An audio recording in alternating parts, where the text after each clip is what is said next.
अस्सलाम वालेकुम and welcome to आज पाकिस्तान। मैं हूं सदरा इकबाल। हमेशा की तरह आपके सामने लेके आ रहे हैं ताज़ा तरीन रिपोर्ट्स, तज्ज़िये और ख़बरें। और सबसे अहम ये कि आज एक बहुत ही इंपॉर्टेंट सोशल सब्जेक्ट भी हमारे सामने होगा। हमारे सामने कई सारे चैलेंजेस हैं और हम अपनी तमाम तर सलाहियतों को, इंटेलिजेंस को, डेटा को और यहाँ तक कि टेक्नोलॉजी को इस्तेमाल करते हुए इन मसाइल से, इन चैलेंजेस से निपटने की कोशिश करते हैं। और कई ऐसे इशूज़ हैं जो आलम इंसानियत के लिए एक मुत्तफ़िका चैलेंज के तौर पे सामने आता है। ख़ास तौर पे जब हम बात करते हैं किसी भी वबा की। इस वक्त पूरी दुनिया को कोरोना का सामना है, लेकिन देखना यह है कि ख़ास तौर पे चाइनीज़ मईशत पे और ग्लोबल इकॉनमी पे इसके क्या असरात मुरतब होते हैं। इसके अहम और चीदा नकात क्या हैं आपके सामने रखेंगे right after this short break.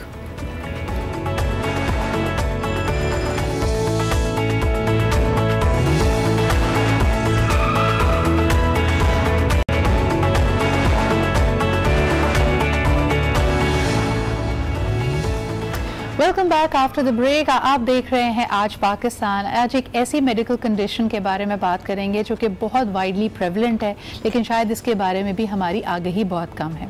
हमारी नेचुरल प्रोसेसेस के लिए, खुसूसन अगर तमाम ही मेटाबॉलिक प्रोसेसेस की बात की जाए, उसमें बड़ा अहम किरदार अदा करता है द थायराइड ग्लैंड, जो कि आपके ट्रैकिया यानी आपके विंड पाइप के सामने होता है।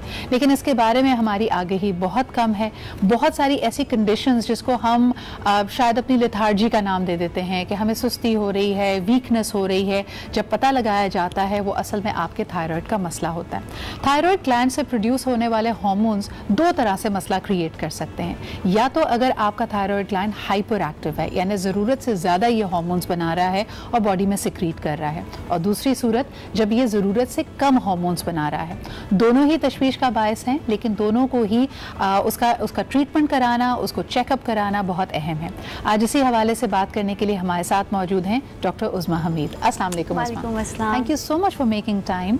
और आम तौर पे हम इसको बिल्कुल हमारे इस वहमो गुमान में भी नहीं आता। हमारी फैमिली में क्योंकि I know somebody whose my mother had a thyroid problem, तो आगाही थी, लेकिन आम लोगों को इसकी आगाही क्यों नहीं है? इसको मुझे लगता है, अच्छा जो थायराइड ने आपने इंट्रोडक्शन दे भी दिया है, ये हमारी बॉडी का एक बहुत इम्पॉर्टेंट ग्लैंड है।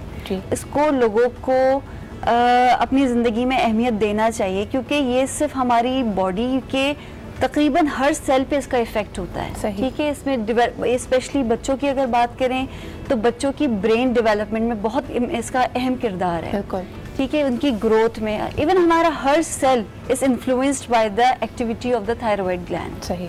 तो हम इसको अहमियत, मुझे लगता है कि बाज़ लोगों को पता ही नहीं चलता है कि उनको वो इस चीज़ से गुजर रहे हैं। उनके अंदर वो अलामात होती हैं, लेकिन कभी उनका इस तरफ जहन ही नहीं जाता। अच्छा, अलामात की अगर बात की जाए, आमतौर पे हमने देखा है कि हामला ख़वातीन या प्रेगनेंसी में जाके आपकी गायनोकोलॉजिस्ट लोगों को कहती है कि आप अपना टेस्ट कराएं, बिकॉज बच्चे की डेवलपमेंट खास तौर पर ड्यूरिंग प्रेगनेंसी आपके लेवल्स अप एंड डाउन भी हो सकते हैं, और उस वक्त मेरे ख्याल में आपका जहन ये फिजियोलॉजिकल भी है। मतलब ये होता है कि प्रेगनेंसी के अंदर थोड़ी सी ऑल्टरेशंस आती हैं। ठीक है, तो उसको हम एज अ फिजियोलॉजिकल इसको ट्रीट करते हैं। अच्छा, प्रेगनेंसी में हम ये एक हमारा बेस लाइन टेस्ट नहीं है, जिनकी हिस्ट्री आ रही है, जैसे उनकी फैमिली में रन करा था, फिर उनमें हम कहते हैं करवाएं, क्योंकि इसका असर जो है ना बच्चे की डेवलपमेंट पे होता है। क्योंकि उसके बाद फिर इसकी जो मेडिसिन है वो देना ज़रूरी है, अदरवाइज उसकी जो ज़रूरत पूरी नहीं करेंगे तो उसके बच्चे को भी नहीं पहुंचेगा, उसकी डेवलपमेंट सफ़र करेगी।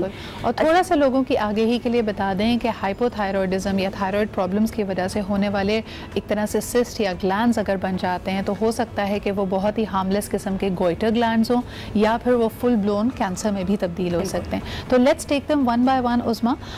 हाइपो यानी जब आपका थायराइड ग्लैंड ज़रूरत से कम ये हार्मोन्स बना के बॉडी में सिक्रीट कर रहा हो, उसके सबसे पहले सिम्टम्स क्या होते हैं? ठीक है, देखें, जो थायराइड ग्लैंड जो हमारे नेक में हमने बताया कि प्रेजेंट होता है, इसका काम है ये कुछ हार्मोन बनाता है, जैसे थायराइड T3, T4 और एक और हार्मोन है जो किसी को पता नहीं है कि वो बनाता है, वो है कैल्सीटोनिन।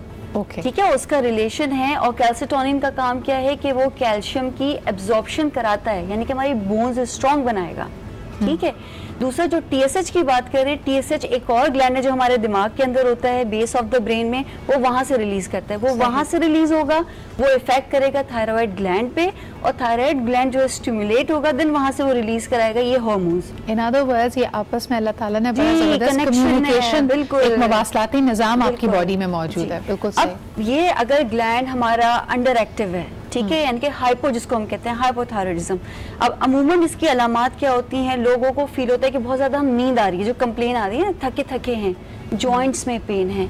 अगर हम फीमेल की बात करें तो उनके अंदर जो मेंस्ट्रुअल साइकिल है वो डिस्टर्ब हो जाती है, कॉन्स्टिपेशन की शिकायत हो जाती है, वेट गेन बड़ा, जो अक्सर लोग जो जागते हैं ना हाइपोथायराइडिज्म के अंदर, वो ये होता है कि हमारा वेट गेन एब्नॉर्मल किस्म का वेट गेन जब होने लगता है, एब्नॉर्मल, यानी कि पहले हमारा नहीं था, अभी जो है वो सडनली आपने किया। इसकी वजह क्या होती है? आपकी मेटाबॉलिक एक्टिविटी स्लो डाउन हो जाती है। बेसिकली जो मैंने बताया कि थायराइड ग्लैंड आपके, it basically affects the every cell of the body, ठीक है। तो ये it makes your basically metabolism को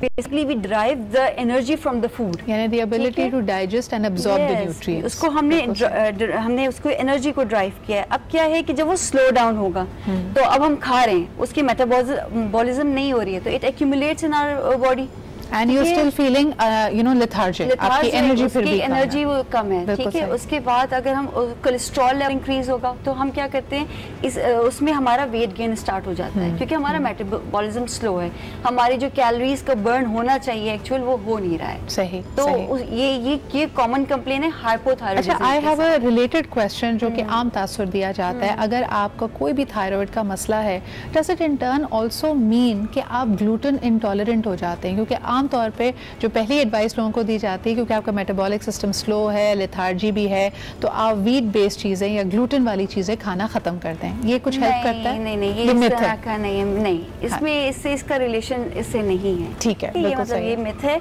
ये मतलब इसमें ये कि आपके जो आप हर चीज़ खा सकते हैं, ठीक है, लेकिन एक मॉडरेट अमाउंट में। जैसे कुछ हमारे इंग्रेडिएंट्स हैं, इसको वेजिटेबल्स या फ्रूट्स के लिए, जो कि गोइटरोजिन कहते हैं, these are the compounds which basically altered the function of the thyroid gland, ठीक है, लाइक कैबेज हो गया, कॉलीफ्लावर हो गया, ब्रोकली हो गया, तो इसको हम कहते हैं, ये पीनट्स हो गए, ये थोड़ी सी ऑल्टर करते हैं। तो जिन लोगों को ये थायराइड का प्रॉब्लम है, वो अपनी डाइट के अंदर इसको मॉडरेट अमाउंट में ले सकते हैं, इसको कम कर दें। और प्रोसेस फूड है उसको कम कर दें, क्योंकि अगेन प्रोसेस फूड की जब मेटाबॉलिज्म नहीं होगी, it starts accumulate, it start to raise the cholesterol level in the blood. अच्छा, अब आ जाते हैं हाइपरथायराइड के ऊपर, यानी जब आपका थायराइड ग्लैंड हाइपर एक्टिव है, ज्यादा एक्टिव है, उसके क्या सिम्टम्स होते हैं? अच्छा, उसके सिम्टम्स ये हैं कि उसमें या तो डायरिया हो सकता है, ठीक है, वेट लॉस हो रहा है, अगेन मेंस्ट्रुअल साइकिल दोनों मोर और लेस सेम ही दोनों में आपके इफेक्ट होता है। हार्ट बीट पे बड़ा इफेक्ट होता है। हाइपो की बात करें तो दिल की धड़कन से लगता है,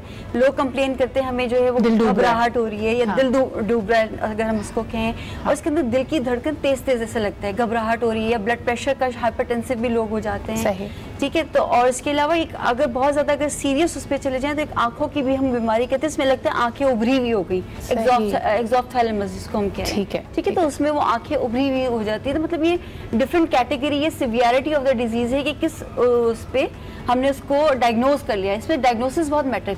अच्छा, जब हम इसकी आगही की बात करें, उसमें कई लोगों को शायद जेनेटिकली फैमिली की वजह से या डॉक्टर की वजह से ये पता चल जाता है, लेकिन अब दूसरे पार्ट पे आते हैं to the treatment of it. Hypo और हाइपर थायराइड की ट्रीटमेंट्स क्या क्या अवेलेबल है? देखिए, हाइपो की अगर हम बात करते हैं, क्योंकि इसमें हमारे पास हार्मोन नहीं है, ठीक है, we have to take from outside to fulfil the requirement of our body.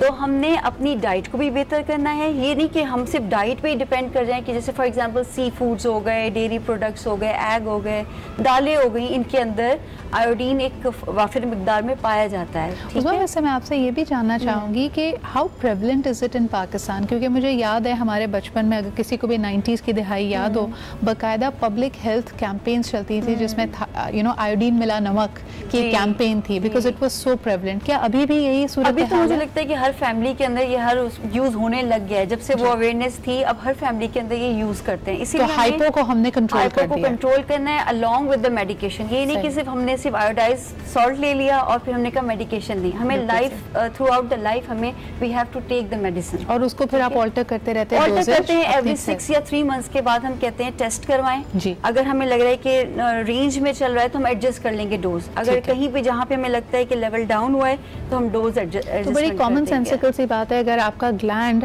आपका थायराइड ग्लैंड अंडर एक्टिव है तो जो हार्मोन वो नहीं बना रहा वो आप एक्सटर्नल सोर्सेज से और अपनी डाइट के थ्रू लेते हैं और अपनी सिचुएशन को बेहतर करते हैं। जब आपका थायराइड ग्लैंड हाइपर एक्टिव हो तब क्या ट्रीटमेंट अवेलेबल है? उसमें फिर ये है कि हम उनको एंटी थायराइड थेरेपी देते हैं, यानी कि जो हार्मोन ज्यादा बन रहे हैं उनको फिर थोड़ा सा इनहिबिट कराएंगे, बॉडी के अंदर रोकते हैं ताकि वो अच्छा। इसमें एक सबसे मोस्ट कॉमन कॉज ये कि हमारा इम्यून सिस्टम जो है कभी कभी हाइपो में भी और हाइपर में भी अपने ही मिस्टेकनली अपने ही ग्लैंड के खिलाफ जो है ना एंटीबॉडीज बना लेते हैं, यानी उसको अटैक करने लगता है, जिसको आमतौर पे ऑटो इम्यून डिजीज भी कहते हैं। बिल्कुल, तो it is associated with other auto immune disease. Like for example कि कुछ जैसे एक पेशेंट था, उसके साथ पर्निशियस एनीमिया एक डिजीज होती है जिसमें खून की कमी हो जाती है एक स्पेसिफिक फैक्टर की वजह से। जब उसके सारा वर्कअप हुआ उसमें पता चला this auto immune disease is also associated with the Graves disease. And I'm also remembering there's another disease by the name of Hashimoto. Hashimoto syndrome. Yes. Actually, basically, this is a hypothyroidism का ही. Okay. ठीक है, ये most common variety है hypothyroidism की. ठीक है. और इसमें autoimmune antibodies ही बन जाती हैं against our own thyroid gland. जो कि अच्छा, एक सवाल जो मेरे पास आया डॉक्टर उस्मा आपके लिए कि in the case of hyper या hyper यानी आपके थायराइड ग्लैंड के कोई भी इश्यूज फर्टिलिटी, खासतौर पे फीमेल की फर्टिलिटी को इफेक्ट करते हैं? बिल्कुल करते हैं। कि देखें, हमने अब किया था ना कि अमूमन हम या तो प्रेगनेंसी में या कोई विमेन जो है अपनी इनफर्टिलिटी के लिए जाती है तो उसमें हम ये टेस्ट जरूर करवाते हैं, क्योंकि ये अगेन मेरा उसी बात पे फोकस है कि it effects every function of the body. तो ये आपकी रिप्रोडक्टिव लाइफ को भी इफेक्ट कर रहा होता है, तो उसको करने के लिए again we have to take the, अगर हाइपो में है तो हमें मेडिसिन लेनी है, हाइपर में तो उसको कंट्रोल करना है, तो इससे इंप्रूव होती है। और ये मर्द हजरात की फर्टिलिटी को भी अफेक्ट करती है? बिल्कुल। ओके।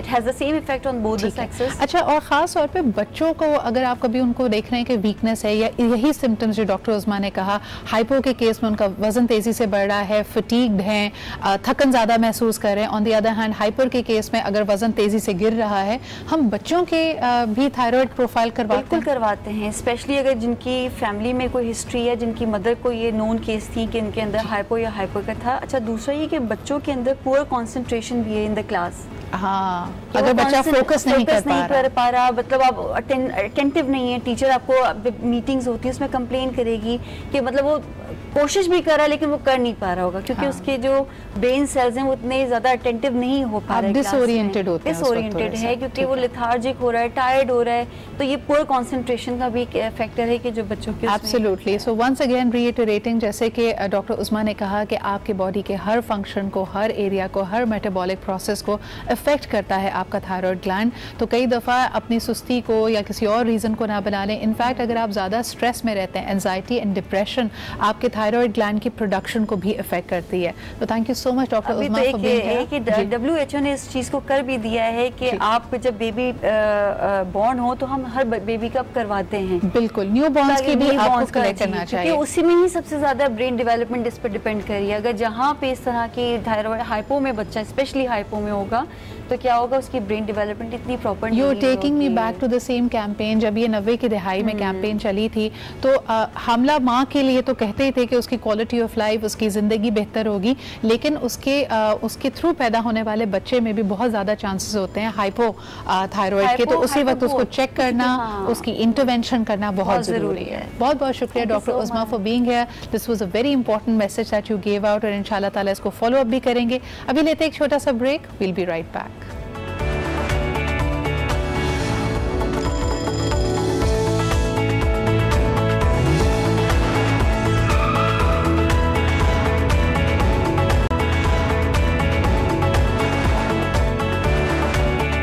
मासूमियत है या हमारी जहालत, इस पे बात करना बहुत ज़रूरी है। 22 करोड़ की आबादी का यह मुल्क, जिसमें हम इस बात पे बहुत खुश होते हैं कि हमारी 70% से ज़्यादा आबादी यूथ कप में शुमार होती है, बच्चे बहुत बड़ी तादाद में हैं।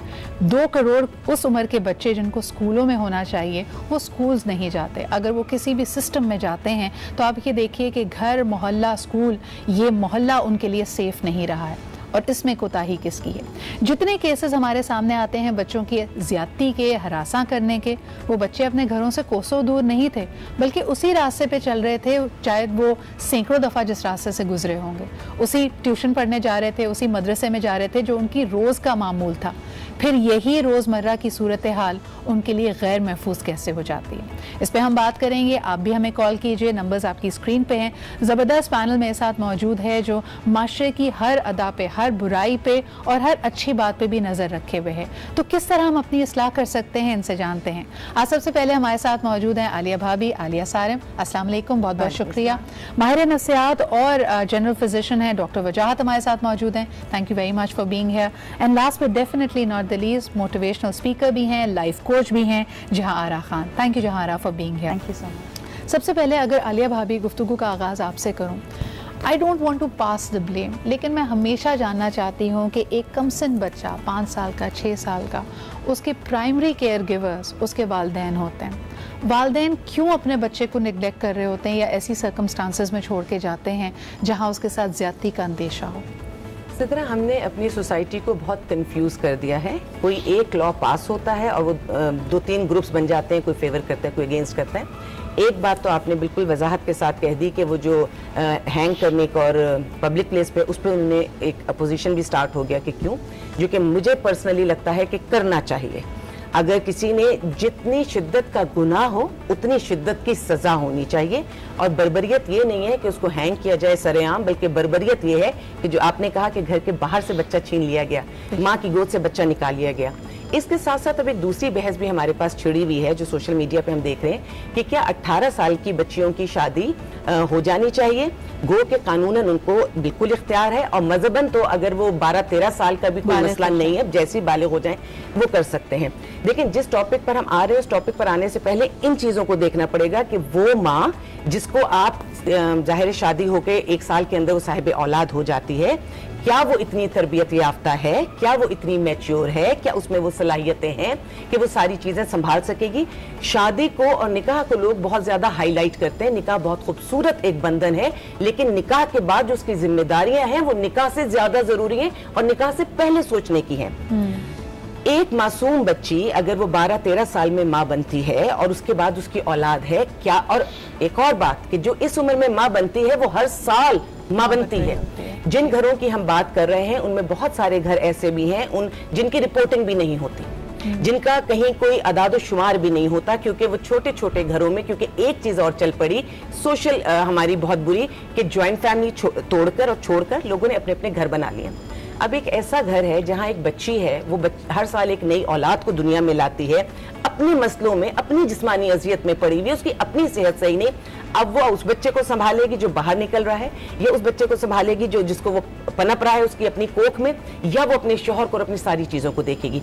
बच्चा अनअटेंडेंट बाहर है, वो माँ अपनी जगह मजबूर है, फिर ब्लेम गेम शुरू हो जाएगी। लेकिन बात यही है कि शुरू से हमें देखना पड़ेगा कि मसाइल क्या हैं। बिल्कुल सही कह रही हैं, कतई कलामी की माफ़ी चाहूँगी आलिया भाभी, लेकिन ये जो मसला हमारे माशरे में है ये किसी एक तबके तक महदूद नहीं है। डॉक्टर वजाहत, ठीक है, अगर हम मान भी लें कि एक बहुत बड़ी आबादी का हिस्सा शायद उस रिस्पॉन्सिबिलिटी के लिए तैयार नहीं होता है, यंग होता है, लेकिन ये जो बच्चों को हरासा करने का मामला या उनको अनसेफ रहने का मामला है, ये तो आप अमीर तरीन घरों में भी देख रहे हैं, जहाँ पे नैनीज, ड्राइवर्स, नौकरों के हाथ बच्चे आपने छोड़े हुए हैं, खुद आप अपनी सरगर्मियों में मशगूल हैं, तो बच्चा तो उतना ही अनसेफ है अपनी घर की चारदीवारी में भी।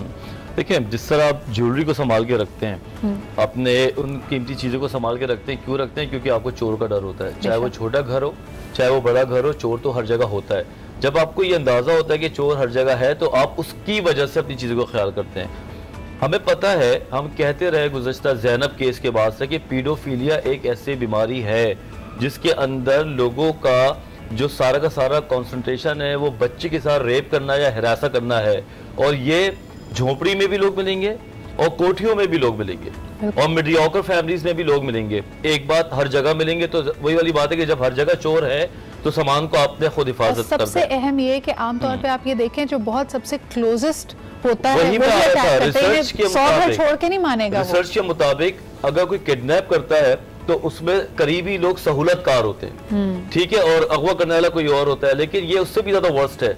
इसमें जो पीडोफाइल होता है या जो बच्चे के साथ गलत करता है वो सहूलतकार नहीं होता, वो बराह रास्त खुद वो शख्स होता है जो उनके सबसे करीबी रिश्तेदार हो सकता है या टीचर हो सकता है, और अमूमन उस पर सबसे ज्यादा ट्रस्ट किया जा रहा होता है।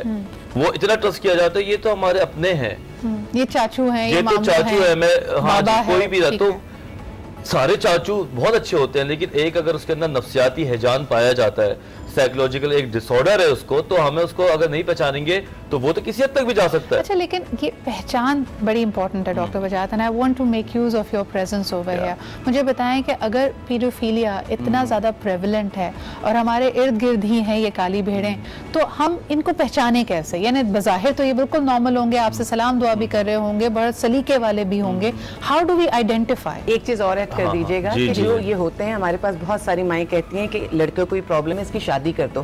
क्या इस ज़हनी के लोगों की बगैर इलाज के अगर शादी कर दी जाए तो क्या मसले का हल निकल सकता है? नहीं नहीं, ये ऐसे सेक्सुअल पैराफिलियाज में आते हैं जो कि बीमारी है, जो कि आप कुछ भी करते जाएं, वो जब तक उसको इलाज में नहीं डालेंगे, जब तक काउंसलिंग नहीं होगी, जब तक उसको अच्छा बुरा नहीं पता चलेगा, फिर भी वो अपना को इनहिबिट करते हैं। वो चीज खत्म नहीं हो सकती, उनसे इनहिबिट हो सकती है कि अपने आप को शऊरी तौर पे, हाँ जी, एंटी सोशल से ही स्टार्ट होते हैं। मुझे याद है जब हम लोग छोटे थे तो वीडियो गेम्स में जाते थे, किसी सूप पे जाके बैठ जाते थे, तो कुछ लोग ऐसे वहां होते थे जो लोग आपसे करीब आने की कोशिश करते थे। कोई आपको फ्री में गेम खिलाने की कोशिश करते थे, कोई आपको मोटरसाइकिल पे चक्कर लगवाता था, कोई गाड़ी में आपको बिठाता था। तो लगते तो ये ऐसे ही है जैसे कि बहुत सेम है, लेकिन अगर तालीम हासिल करके जरा से ऐसी छोटी छोटी बातें, तो आपको पता चल जाएगा वो शख्स कैसा होता है, उसकी एक्टिविटीज क्या होंगी, वो बच्चों में रहेगा। वो गलियों में दोस्तों के बजाय कि कोने पे पकड़ के वहां पे बच्चों का एक जमगटा लगा के रखता है।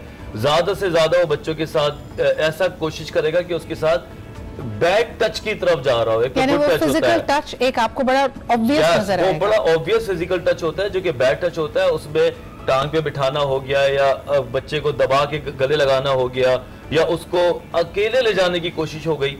ये तो बड़ा ऑब्वियस होता है, लेकिन हमें सीखने का टाइम मिले ना, जिससे आलिया भाभी ने कहा कि हम कुछ सीखें। हम जब डॉक्टर बनते हैं तो हम उसके लिए स्किल सीखते हैं, तो जब हम माँ बनते हैं। बिल्कुल, जैसे आलिया भाभी ने इस बात को मजीद रीइटरेट किया कि अगर आप समझें कि किसी दिमाग में ये फतूर है, कोई शख्स इस तरह की बेरारवी में मुलव्वस है, उसकी शादी कर दो तो वो सही हो जाएगा, ये बिल्कुल हमारी गलत फहमी है। एक छोटा सा ब्रेक लेते हैं, विल बी राइट बैक, और उसके बाद में जहान से भी पूछूंगी कि बैकग्राउंड चेक्स भी नहीं है। अगर एक शख्स इस तरह की किसी वारदात में मुलव्वस है, उसके लिए कितना आसान है किसी दूसरे शहर में जाके, पाकिस्तान के किसी और स्कूल में, किसी और मदरसे में अपने आप को एनरोल करके एक नई जिंदगी, एक नई वारदात की शुरुआत करना। इस पर बात करेंगे एक छोटे से ब्रेक के बाद।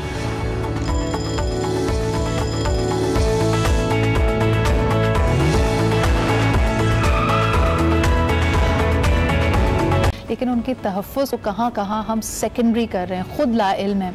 जान, ये बात बड़ी कॉमन है कि आप बड़े बड़े एलीट स्कूल्स में देखें, आप देखेंगे कि नानी या ड्राइवर बच्चे को अकेला पिक करने आता है। I have personally followed families, यानी फॉलो किया मैंने गाड़ियों को जहाँ मुझे लग रहा था कि ड्राइवर का एटीट्यूड इनअप्रोप्रिएट है। हम घरों में जाके रिपोर्ट करते हैं कि आपका बच्चा साथ आया है, गैर महफूज है, सही तरीके से उसके साथ बर्ताव नहीं किया जा रहा, पेरेंट्स को कोई फ़र्क नहीं पड़ता। एक्चुअली सबसे जो बड़ी बात है, मैं एग्री करती हूँ आलिया भाभी के साथ और डॉक्टर वजाहत दोनों के साथ, लेकिन एक बहुत बड़ा फैक्टर जो कि हम टोटली इग्नोर करते हैं वो ये है कि पेरेंट्स में अवेयरनेस नहीं है, या हम में एज ए नेशन भी अवेयरनेस नहीं है। जैसे आपने कहा कि हम कोई तहकीक नहीं करते, बच्चों के इदारों में लोगों को हायर करने से पहले हम उनका कोई बैकग्राउंड चेक नहीं करते, और हर पेरेंट ये सोचता है कि मेरी औलाद के साथ ये नहीं हो सकता, इट इज़ सो सैड कि किसी और की औलाद के साथ हो गया, बट वी ऑलवेज थिंक कि ये हमारी औलाद के साथ नहीं हो सकता, और यही हमारी सबसे बड़ी बेवकूफ़ी है।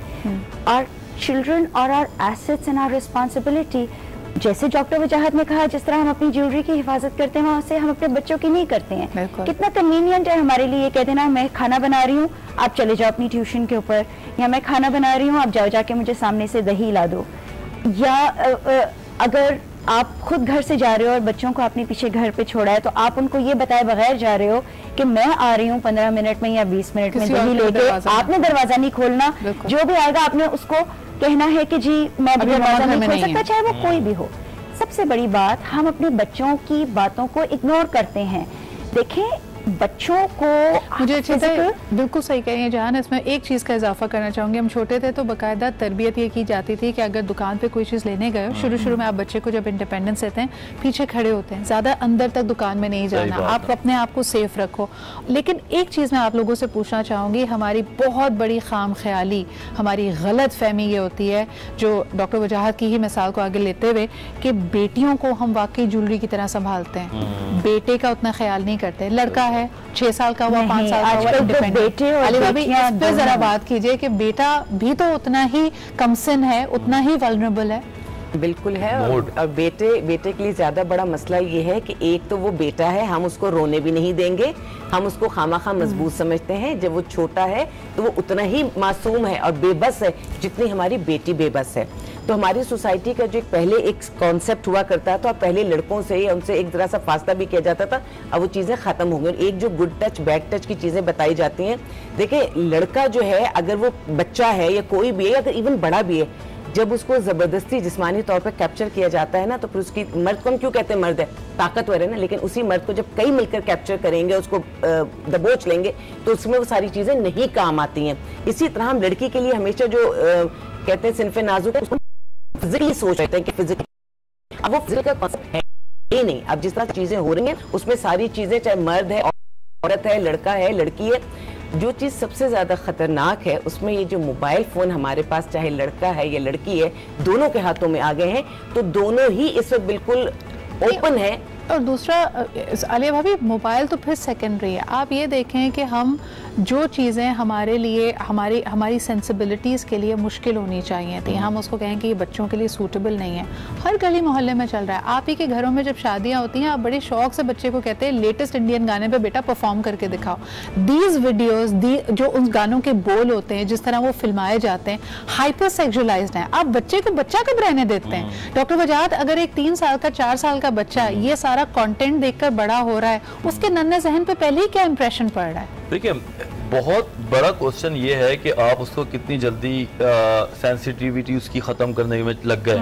अगर तो वो कपड़े कैसे पहनता है यहीं से आप स्टार्ट लें तो वो अगला स्टेप और दूर हो जाता है। अगर आप उसको हर चीज बहुत इजी फील करा दें कि गाना चल रहा है, डांस चल रहा है, बैठे हुए हैं, कोई गैर आदमी बच्चे के गले में हाथ डाल रहा है, दूध वाला आके हाथ मिला रहा है, कोई जाते हुए पप्पी करता हुआ जा रहा है, ये मेरा बच्चा, तो ये सारी चीजों से क्या होगा कि वो तो घर के बच्चा, जो घर के लोगों में था, उसकी तो सेंसिटिविटी बाहर भी खत्म हो रही है। उसको क्या पता रेड और ग्रीन में क्या फर्क है, तो वहां पे जाके वो बाहर चले जाते हैं। तो वो सबसे बड़ा प्रॉब्लम यही आता है कि जब हम अपने बच्चे को बहुत ज्यादा लोगों को एक्सपोज कराने लगते हैं, तो वहां से उसकी सेंसिटिविटी और डर खत्म होने लगता है। ये बात अभी सिखाते भी तो नहीं हो ना, गुड और बैड टच के फर्क नहीं बताते हो, और फिर उसके बाद आप सीधा उनकी बात भी नहीं सुनते हो। अगर वो आके कहीं आपको अनकंफर्टेबल है, अगर आपको आके कंप्लेन करेंगे कि आज मुझे कुक ने मिसट्रीट किया या मुझे इस ड्राइवर के साथ नहीं जाना है स्कूल, तो आप उसकी बात नहीं सुनोगे, आप कहोगे नहीं क्यों नहीं जाना है, क्या बदतमीजी है, आप जाओ।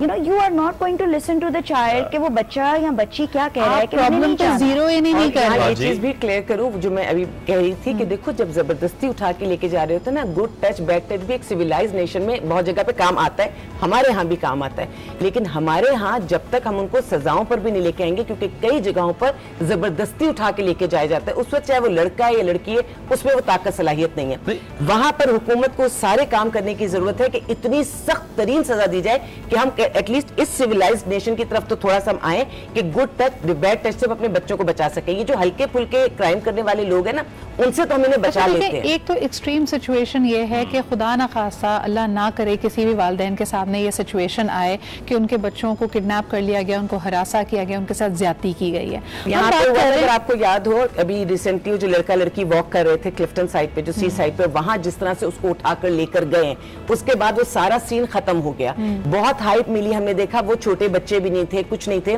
जबरदस्ती वहां से अगवा किया गया था। उसके बाद ठीक है, पेरेंट्स सामने नहीं आना चाह रहे थे, लेकिन हुकूमती सतह पर, मीडिया के लेवल पर एटलीस्ट पब्लिक को ये सेटिस्फेक्शन होनी चाहिए थी कि अगर उनके साथ खड़े हुए हैं तो उनका अंजाम क्या हुआ है। वो अंजाम भी होती है हमारे पास। अगर हम मीडिया की एथिक्स की बात करें, अगर किसी छोटे बच्चे के साथ ज्यादती होती है, ज़ैनब के केस में, बाकी केसेस में तो हमने ज्यादती की, किसी ऐसे बच्चे के साथ अगर वो जिंदा हो या उसको कत्ल कर दिया जाए, उसकी आइडेंटिटी डिस्क्लोज नहीं की जाती, क्योंकि आप उस बच्चे से हक छीन रहे हैं अपनी जिंदगी को रीस्टार्ट करने का। वहां तक मैं इस बात पे आई एग्री कि आप उसकी आइडेंटिटी को महफूज रखें।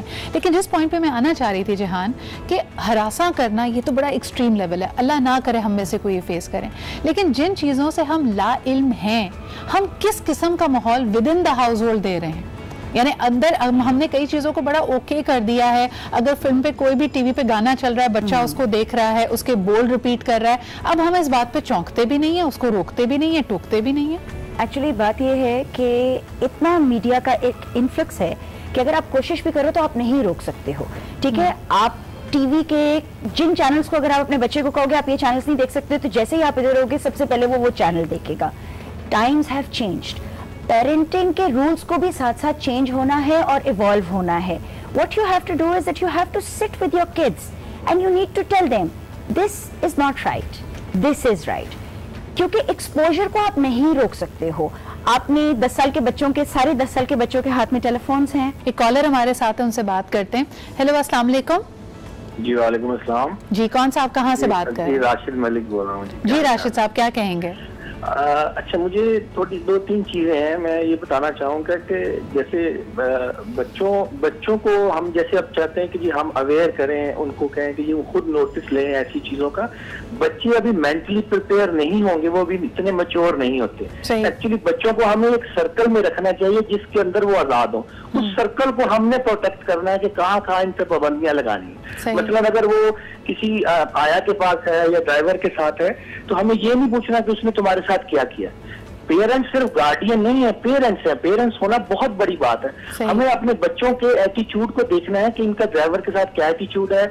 हम उनसे सारा दिन का हाल हवाल लें, ऐसे नहीं कि हम उनसे कोई इन्वेस्टिगेट कर रहे हैं, ऐसे पूछें कि सारा दिन उनके साथ, हम उनमें से कुछ चीजों को खुद पिक करें कि यहाँ पहले मुझे ये बताएं, अभी जैसे आलिया भाभी बात कर रही थी, पहले के पेरेंट्स इतने अटेंटिव होते थे, कोई हमारी वोकैबुलरी में अजीब सा, यानी पहली दफा अगर आपने घर में यार कहा हो तो फौरन माँ बाप चौंक जाते थे कि ये लफ्ज हमने कहाँ से सीखा है, हमारे घर में तो इस तरह गुफ्तगू नहीं होती। आज पेरेंट्स इतने अटेंटिव क्यों नहीं है?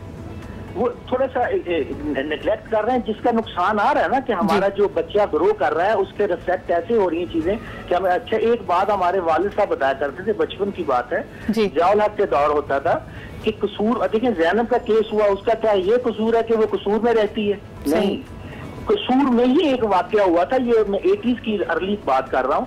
दो बच्चों के साथ ऐसे अब्यूज किया उन्होंने, उसके बाद उनको मार दिया। वो उनको सरेआम फांसी लगाई गई। उस पूरे डिस्ट्रिक्ट में 4 साल तक ऐसी कोई वारदात नहीं हुई। इतना उसका खौफ था पनिशमेंट का। ये कम से कम हमें ये चीज देखनी चाहिए। अच्छा, बहुत आपने इंपॉर्टेंट पॉइंट उठाया, थैंक यू राशिद साहब कॉलिंग इन। वजाहत, आपके पास आना चाहूंगी। इस वक्त बहुत सारे आर्टिकल सर्कुलेट कर रहे हैं। आप जानते हैं कि लेजिस्लेटिव में भी एक धड़ ऐसा मौजूद है जो चाहता है कि पाकिस्तान उन चंद ममालिक में जहाँ कैपिटल पनिशमेंट होती है उसको ख़त्म किया जाए।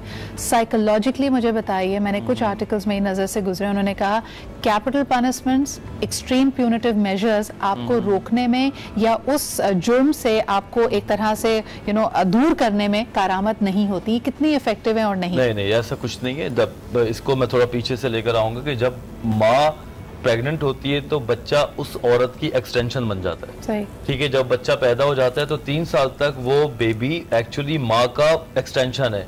उसको पता ही नहीं मेरा अलग वजूद है, मैं हूँ।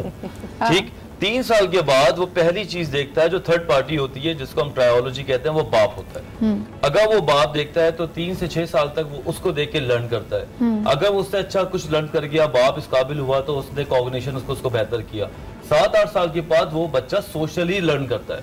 सोशली लर्न करने के बाद वो जनाब एकेडमिक लर्न करता है, और अगर वो फिर भी इंसान नहीं बनता तो फिर लॉ उसको सिखाता है, लॉ एंड इन्फोर्समेंट उसको सिखाता है। और इस तरह हम अच्छे और बुरे को देखते हैं। हमारे में तो रीइंफोर्स में इस्लाम, जन्नत और दोज़ख ने भी एक प्लस पॉइंट डाला हुआ होता है। लेकिन जो लोग एथियस्ट हैं, जो लोग सजा और गुनाह नहीं समझते, वो लोग भी तो लॉ को फॉलो कर रहे होते हैं, क्योंकि ये हमारा शऊरी लेवल है जो कि 4-5 चीजों से गुजर के सीखता है। हमारा पाकिस्तान जो कंडीशन पे खड़ा है, हमें चाहिए कि यहाँ पे ये सजा होनी चाहिए, क्योंकि सजा लेने से सजा देने से कोई हम जाती दुश्मनी नहीं होती है, हमें सोसाइटी को एक तासुर देना पड़ता है कि हमने सोसाइटी को ये तासुर दिया है कि हमने अब कोई ये काम करेगा तो ऐसा होगा। मजीद भी बात करेंगे, एक छोटा सा ब्रेक लेते हैं।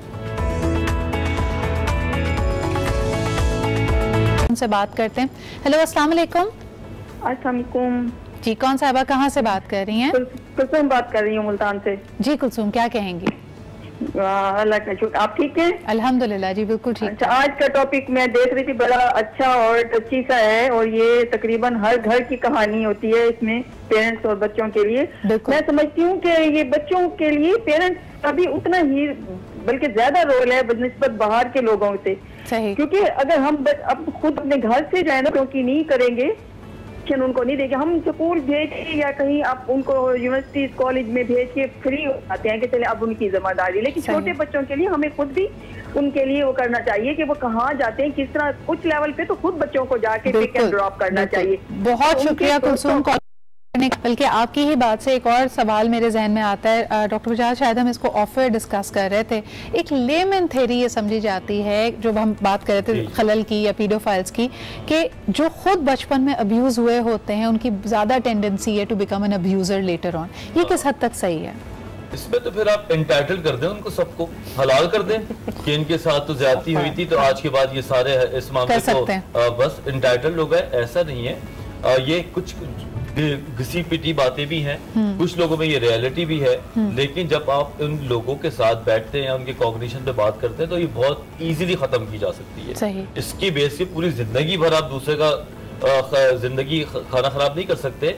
ये उनको इंटाइटल करने वाले हम ही लोग ही जो ऐसी बातें कर रहे होते हैं, और जब वो इनडायरेक्टली वो बातें सुन रहे होते हैं, जो क्योंकि रहते तो हमारे साथ ही हैं और वो हमारे बीच में बैठते हैं जो ऐसे लोग होते हैं जो पीडोफाइल्स होते हैं, या तो फिर उनको ये तकबीयत मिलती है इस बात से। लेकिन छोटा सा सवाल आपका, यानी किसी पीडोफाइल का जहनी फतूर है, सब कुछ है, आप और मैं एक नॉर्मल इंसानी फितरत, बच्चा अगर रोता हुआ हमें सुनाई देता है, अजियत में है, चाहे उसकी तबीयत ख़राब है या उसको चोट लग गई है, हमसे रहा नहीं जाता, बेशक वो हमारा बच्चा ना हो, ये क्या दिमागी खलल होता है कि बच्चा चीख रहा है, तड़प रहा है और आपको रहम ही नहीं आ रहा उसके ऊपर? दो अप्रोचेस देखी गई हैं। या तो ऐसे लोग नशा बहुत करते हैं और वो लोग ये काम अमूमन क्योंकि नॉर्मल तरीके से नहीं कर रहे होते, ये नशे के अंडर इन्फ्लुएंस आने के बाद वो उस काम को करते हैं ताकि उनकी अपनी जो एक सेंसिटिविटी है वो खत्म हो जाए।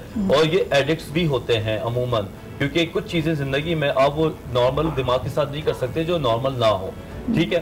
तो अमूमन ये नशे में भी होते हैं और कुछ सैडिस्टिक अप्रोच भी होती है जिनके साथ पीडोफाइल के साथ जो सैडिस्टिक भी होते हैं। सैडिस्टिक वो शख्स होता है जो दूसरों को तकलीफ देख के खुश होता है, वो दूसरे का हाथ काटेगा खुश होगा, वो दूसरे को जुल्म करेगा वो खुश होगा, सेंस ऑफ पावर आती है उससे। उनकी अनकॉन्शियस लेवल पे ये होता है कि मुझ में ताकत है और वही लोग कर रहे होते हैं। लेकिन ये बड़ा खतरनाक कंडीशन जब बनती है जब कोई पीडोफिलिया और सैडिस्टिक दोनों एक साथ हो जाए, जिस तरह एंजाइटी और डिप्रेशन की बीमारी एक साथ हो सकती है, जो कि अनफॉर्चुनेटली जितने ये हैबतनाक वाकयात आए हैं, ये नहीं कि बच्चे के साथ ज्यादती करके उसको छोड़ दिया, उसको जान से ही मार दिया, उसको टुकड़े टुकड़े कर दिया। और वो उस वक्त देखिए ना, एक नॉर्मल आदमी है कि बच्चा चीख रहा हो या तकलीफ में हो तो हम लोग छोड़ देते हैं चीजों को कि अच्छा भाई बस कर दो, सॉरी गलती हो जाए। वो उस चीज को लेके और पंप्ड हो जाते हैं, वो तकलीफ होती है और पंप्ड हो जाते हैं, और मरने के बाद भी आपको नहीं पता कितने कितनी बीमारियां अभी हम बात। और ये जानने के बाद अगर आप फिर भी इस बात की फेवर करें कि इनको कैपिटल पनिशमेंट ना हो या इनकी पब्लिक हैंगिंग ना हो, तो फिर आपकी इस्लाम यानी आपकी इंसानियत पे आपका जमीर कहाँ सोया हुआ है, इसका कोई जवाब नहीं बनता। इतने जालिम है। अभी एक केस जो हमारे पास आया है, अल्लाह का करम हुआ बचा कि उसको अगवा करते ही पकड़ते ही उस बच्चे को 4-5 साल के बच्चे को एल्फी डाल दी आंखों में, और ऐसी एल्फी डाली है कि वो आंखों से होते हुए पूरे कानों तक चली गई है। और उसके बाद जो उस बच्चे की हालत थी, मेरे पास शेल्टर होम में वो बच्चा रहा है जिस कदर खौफजदा था, अगर उसको अपनी गोद में भी लेके उसको जैसे प्यार करने की कोशिश की तो इतना खौफजदा होता था, चीखता था, शोर करता था, जैसे उसको अजीब उसकी फीलिंग थी कि उसके साथ क्या होगा। और अल्लाह का करम है कि उसका इलाज भी हमने करवाया, सब कुछ करवाया, और सारी मनी ट्रस्ट में वो काफी अरसे इसलिए हमें रखना पड़ा कि उसकी माँ को, उसके भाई को उन जगहों पर वापस जाते हुए खतरा था, ये खतरा था कि पता नहीं वो दोबारा फिर इन पर अटैक ना कर दे। तो प्लीज सख्त पनिशमेंट्स की तरफ जाइए, सख्त पनिशमेंट की जो चाहिए। आलिया भाभी बहुत बहुत शुक्रिया, डॉक्टर वजाहत जहां आरा। आज का शो मुश्किल था हमारे लिए करना, बिकॉज जब आप ये वाकया सुनते हैं तो एक तो अफसोस होता है कि हमारा एक पूरी दुनिया में क्राइम होता होगा, लेकिन क्या क्वालिटी ऑफ क्राइम है हमारे, हम किस यानी इंसानियत की सबसे निचली सतह पे इस वक्त हमारा ज़मीर सोया हुआ है। लेकिन साथ साथ मेरे ख्याल में इस सूरत हाल को बेहतर करने के लिए रिपोर्टिंग, पुलिसिंग, सख्त से सख्त इसके लिए कवानीन और सजाएं बहुत अहम है। इसी के साथ हमें इजाज़त दीजिए, कल आपसे फिर मुलाकात होगी। खुदा हाफिज़।